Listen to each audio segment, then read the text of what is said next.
is very appropriate, though, this piece by Jill Lepore, Don't Come Any Closer, because that's what we're all struggling with. And I've been reading from this article of hers.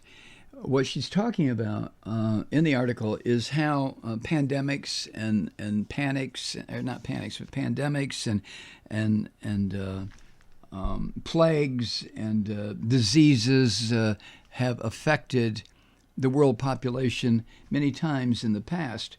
Humans, we're a very vulnerable species. We really are. We have immunities to certain things, but we are wide open to any kind of a newly mutated virus that comes whipping through the population. We have no defense until our immune systems figure it out, I guess. I don't know what the hell I'm talking about, but I'm trying to sound smart. I hope you appreciate that. So anyway, what Jill is talking about here is how plagues and diseases and pandemics have appeared in literature, and how different writers, from Mary Shelley to Jack London to Albert Camus to just all sorts of writers, Edgar Allan Poe, have referred to plagues and pandemics in literature. So let me just finish this up. If you've been listening this week, I know you're probably tired of this, but I've got to get it done. This is about 4/5 of the way through Jill's article. And picking up where I left off, she writes, Albert Camus once defined the novel as a place where the human being is abandoned to other human beings. And when you think about some of the stuff she's saying here, it makes sense. The plague novel is the place where all human beings abandon all other human beings. Unlike other species of apocalyptic fiction where the enemy can be chemicals or volcanoes or earthquakes or alien invaders, the enemy here in a plague novel, the enemy here is other humans, the touch of other humans, the breath of other humans.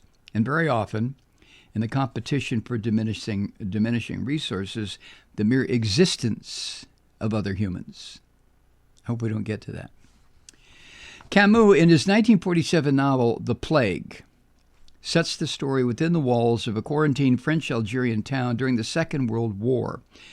With all its omens, prophecies, and scapegoats, it might as well have been London in 1665.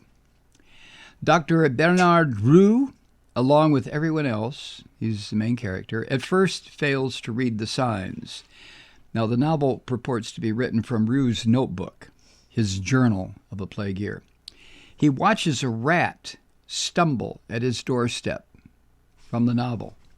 It moved uncertainly, and its fur was sopping wet. The animal stopped and seemed to be trying to get its balance, moved forward again toward the doctor, halted again, then spun around on itself with a little squeal and fell on its side. Its mouth was slightly open and blood was spurting from it. After gazing at it for a moment, the doctor went upstairs. End quote. So, rats come out from cellars and die on the streets in heaps. And yet neither the doctor, Roux, nor anyone else does anything at all until after the first human death of a concierge. Then remorse dawns.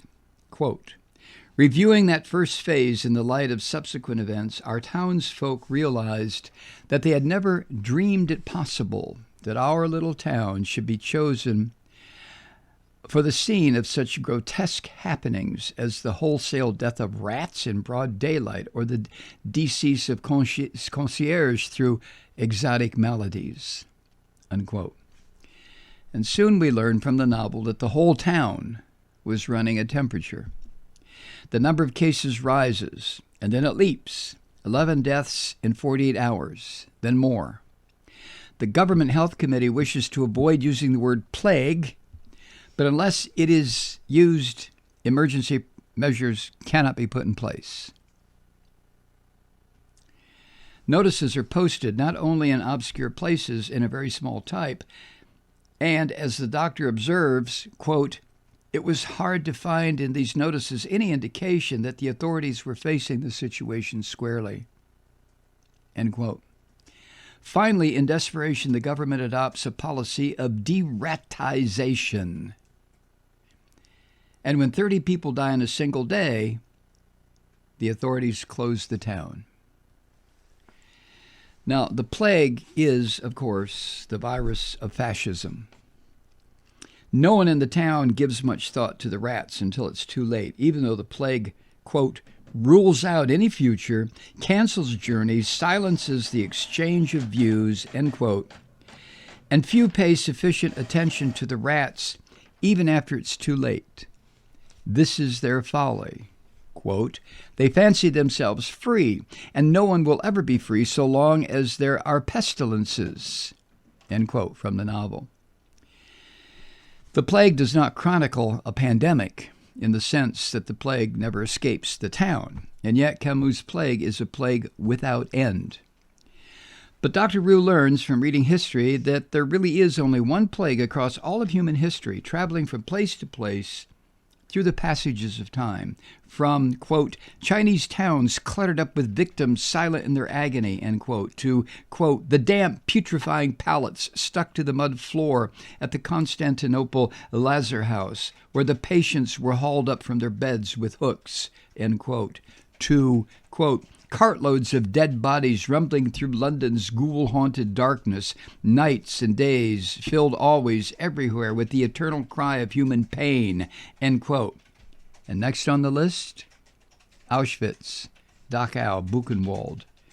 The plague is man. Haunted by this knowledge, Dr. Roux, locked in an unwanted asylum, suffers from an extremity of solitude and from the alienation and brutality of modernity. Quote, sometimes at midnight, in the great silence of the sleep-bound town, the doctor turned on his radio before going to bed for a few hours' sleep he allowed himself. And from the ends of the earth, across thousands of miles of land and sea, kindly, well-meaning speakers tried to voice their fellow feeling, and indeed did so, but at the same time proved the utter incapacity of every man truly to share in suffering that he cannot see. End quote. The point being, for those in isolation, there is no world. Quote, the plague had swallowed up everything and everyone, end quote. They are saved at the last minute by a serum, and the town erupts in joyful celebration. In the novel's closing words, Dr. Roux thinks of his reading, quote, he knew what those jubilant crowds did not know, but could have learned from books, that the plague bacillus never dies or disappears for good, and that perhaps the day would come when, for the bane and the enlightenment of men, it would rouse up its rats again and send them forth to die in a happy city. End quote. In other words, men will always become, again, rats. Camus' observation about, quote, the utter incapacity of every man truly to share in suffering that he cannot see, end quote, is the subject of Jose Saramago's brilliant and devastating reimagining of the plague in his story Blindness, which was written in 1995, in which the Defoe-like doctor is an ophthalmologist, and the disease that reduces humans to animals is the inability to see. As historical parable, Blindness indicts the 20th century authoritarian state, the institutionalization of the vulnerable, the ruthlessness of military rulers. When the disease strikes in blindness, the government rounds up all the blind and locks them up in a mental asylum, where blindly they go to war with one another. They steal, they rape. Quote, the blind are always at war, always have been at war, end quote, Saramago writes in the novel's darkest observation. The blind are always at war, always have been at war.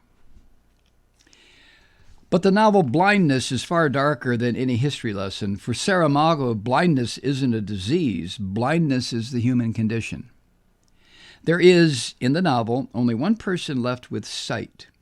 She reads to the blind, which for them, the people being read to, is both a paradise and an exasperation. Quote, this is all we are good for? Listening to someone reading us the story of a human mankind that existed before us. End quote. And that, in the modern plague novel, is the final terror of every world-ending plague, the loss of knowledge, for which reading itself is the only cure. It is this realization that grips Saramago's ophthalmologist at the very moment that he loses his sight, before the disease is known, and that is the understanding of the preciousness, beauty, and fragility of knowledge. Puzzled by a patient who has come to his office after being stricken suddenly and inexplicably blind, he sees not black, the patient, but only a milky whiteness. The eye doctor goes home and after dinner consults the books in his library. Saramago writes, quote, "Late that night, he laid aside the books that he'd been studying, rubbed his weary eyes, and leaned back in his chair. He decides to go to bed. It happened a minute later as he was gathering up the books to return them to the bookshelf.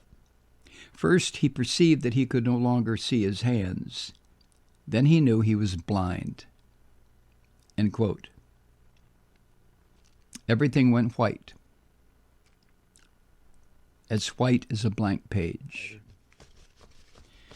The reason this piece, Don't Come Any Closer, obviously the headline, the title, caught my attention immediately. And I am familiar to a lesser degree than Joe Lepore, for sure, of the Plague novel.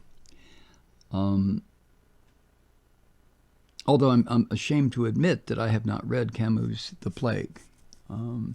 Camus, of course, was a Jew. He wrote in 1947. There were people in Europe who we didn't know in this country. Most of us didn't know about what the death camps were like. But Camus was writing from the standpoint of the plague, and he makes this point: the plague is us. Hi, Truth Seekers. Kathy Malloy here. During this global crisis, take care of yourselves and your family. Maybe catch up on your Malloy cast. We are 100% Truth Seeker supported, as you know, and over the last year, we've become a lean, mean, two-person broadcasting machine. We've tightened our belts so Mike can keep screaming into the night because we are committed to this fight. We won't surrender the airwaves or our country to the flying monkey fascists as long as you're joining us around the campfire. And by that, I mean supporting this program by funding Resistance Radio on Patreon. Any amount helps keep it lit and keep the lights on in the Malloy home studio. Patron supporters will have exclusive access to a special patron-only weekly broadcast, which will likely include me and possibly Molly. We also have some nice thank you gifts like an exclusive Patron Truth Seeker t-shirt. Visit MikeMalloy.com and click on the big Patron link on the main page. You can't miss it, and we can't do it without you.